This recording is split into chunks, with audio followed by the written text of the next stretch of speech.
اس زمین پہ حضرت آدم علیہ السلام کے تقریباً 1000 سال بعد اللہ نے عراق کی زمین رافدین کا انتخاب کیا اور وہاں اپنے بندے یشکر بن لامک کو نبی بنا کے بھیجا، جن کو مختلف القاب سے آج بھی زمانہ یاد کرتا ہے۔ کوئی اللہ کے اس نبی کو عبد الغفار کہتا ہے، تو کوئی عبد الجبار، تو کوئی الیاس، تو کوئی کشتی والا نبی، اور کوئی نوح نجی اللہ کہہ کے بلاتا رہتا ہے۔ حضرت نوح علیہ السلام حضرت ادریس علیہ السلام کے پر پوتے ہیں اور حضرت آدم علیہ السلام کی 10ویں پشت میں سے ہیں۔ وہ قوم اس وقت دنیا کی بدترین قوم تھی۔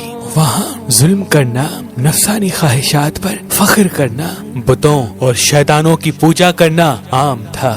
اللہ کے نبی حضرت نوح علیہ السلام بچپن سے ہی ان کو بار بار سمجھاتے رہتے تھے کہ اس کائنات کا مالک ایک اللہ ہے جس نے ہر ایک چیز کو پیدا کیا۔ نوح علیہ السلام جب اللہ کے دین کی تبلیغ کرتے تھے تو ان کی قوم ان کو اتنے پتھر مارتی تھی کہ وہ پتھروں میں ڈھک جاتے تھے۔ تاریخ نے لکھا تقریباً 950 سال تک آپ تبلیغ کرتے رہے، بار بار پتھر کھاتے رہے، لیکن افسوس سوائے چند غریب اور مساکین کے کوئی بھی آپ پر ایمان نہ لایا۔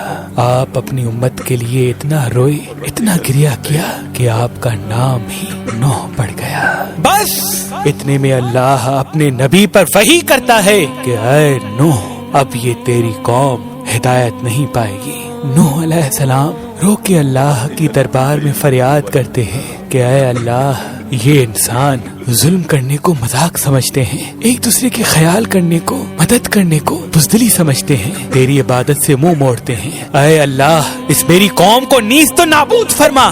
جیسے ہی نوح علیہ السلام نے یہ بد دعا کی تو اللہ نے پیغام بھجوایا، اے نوح، ایک کشتی تیار کر، ان قریب تیری یہ ظالم قوم نیست و نابود ہو جائے گی۔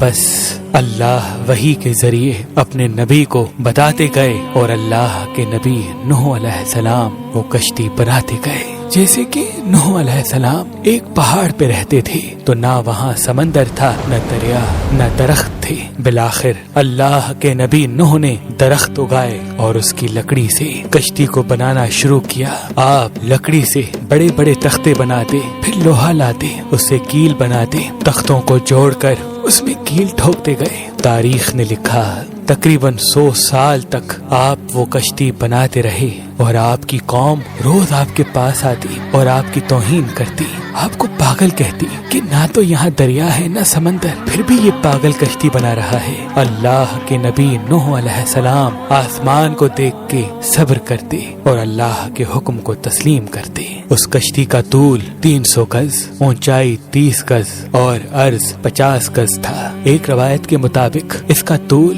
1 کلومیٹر سے زیادہ تھا۔ یہ کشتی عام کشتیوں کی طرح نہیں، بلکہ جس طرح سے اس کشتی کو نیچے سے بند کیا گیا تھا ویسے ہی اوپر سے بھی بند کیا گیا تھا تاکہ بارش کا پانی بھی کشتی میں داخل نہ ہو سکے۔ اس کشتی میں الگ الگ 3 درجے بنائے گئے تھے۔ نچلا درجہ جانوروں کے لیے تھا، بیچ والا طبقہ انسانوں کے لیے اور اوپر والا حصہ پرندوں کے لیے۔ ہر درجے میں ایک دروازہ تھا۔ بس جب کشتی تیار ہو گئی تو اللہ نے فرمایا، اے نوح، اس زمین پہ مختلف جانوروں اور پرندوں کے جوڑوں کو اس کشتی میں سوار کرو تاکہ ان مخلوقات کی نسل باقی رہ سکے۔ حضرت نوح علیہ السلام نے مختلف پرندوں، جانوروں، خواہ ہر وہ چیز جس میں زندگی کے آثار ہیں، کشتی میں سوار کرنا شروع کر دیا۔ پھر آپ انسانوں کو حجت تمام کرنے کے لیے کہنے لگے، آؤ، یہ کشتی نجات کی کشتی ہے، جو بھی اس کشتی میں آئے گا وہ اللہ کی امان میں ہوگا۔ وہ پوری قوم ہنستی رہی۔ تاریخ نے لکھا آپ کے ساتھ تھوڑے سے ہی لوگ تھے جن کی تعداد بعض کتابوں میں 80 بتائی گئی ہے، جن میں آپ کے 3 فرزند حام، سام، یافز اور ان کی بیویاں بھی موجود تھیں۔ اللہ نے اپنے نبی نوح سے کہا کہ ان قریب تندور سے پانی ابلے گا اور پوری قوم کو ڈبا دے گا۔ اس بات کو سن کے قوم نوح ہنس ہی رہی تھی کہ اتنی دیر میں تندور سے پانی ابلنے لگا۔ لوگ اس پانی کو دیکھنے کے لیے دور دور سے آتے، ہنستے، لیکن کچھ ہی دیر میں ان کی ہنسی خاموش ہونے لگی۔ کیونکہ وہ پانی اتنا بڑھتا گیا کہ ان کے تمام گھر ڈوب گئے اور اوپر سے بارش بھی برس رہی تھی۔ وہ کافر یہ سمجھ رہے تھے کہ یہ طوفان کچھ دیر کا ہے، تو یوں وہ اونچے اونچے پہاڑ کی طرف جانے لگے۔ ان کافروں میں اللہ کے نبی نوح علیہ السلام کے بیٹے کنعان بھی شامل تھے۔ جیسے ہی نوح علیہ السلام نے اپنے بیٹے کو دیکھا کہ وہ کافروں کے ساتھ پہاڑ پہ چڑھ رہے ہیں، آپ نے دور سے آواز دی، اے کنعان، اس نجات کی کشتی میں آ جا۔ تو کنعان اور اس کی ماں بولی، ہم تھوڑی ہی دیر میں پہاڑ کی چوٹی پہ پہنچ جائیں گے اور پانی وہاں تک تھوڑی آئے گا۔ بس وہ پانی اتنا بڑھتا گیا کہ کہیں بھی نہ کوئی پہاڑ نظر آ رہا تھا، نہ کوئی درخت نظر آ رہا تھا، بس وہی بچے جو اللہ کے نبی نوح علیہ السلام کی کشتی میں سوار تھے۔ اس وقت پانی زمین سے 10,000 گز بلند تھا، مسلسل پانی بڑھتا رہا، چڑھتا رہا۔ 40 دن بعد پانی کا بڑھنا ختم ہو گیا، بارش بھی رک گئی، لیکن چاروں طرف صرف پانی ہی پانی تھا۔ تقریباً 5 ماہ تک کشتی پانی میں ہی طواف کرتی رہی، کسی جگہ پہ نہ ٹھہری۔ بالآخر دریائے دجلہ کی مشرقی سمت میں ایک پہاڑی جس کو کوہ ارارات کہتے ہیں، اس کی ایک چوٹی کا نام جودی ہے۔ اس چوٹی کی اونچائی تقریباً 13,000 فٹ ساحل سمندر ہے۔ کشتی نوح اس چوٹی کو لگ کے ٹھہر گئی۔ یہ تاریخ 10 محرم اور جمعے کا دن تھا۔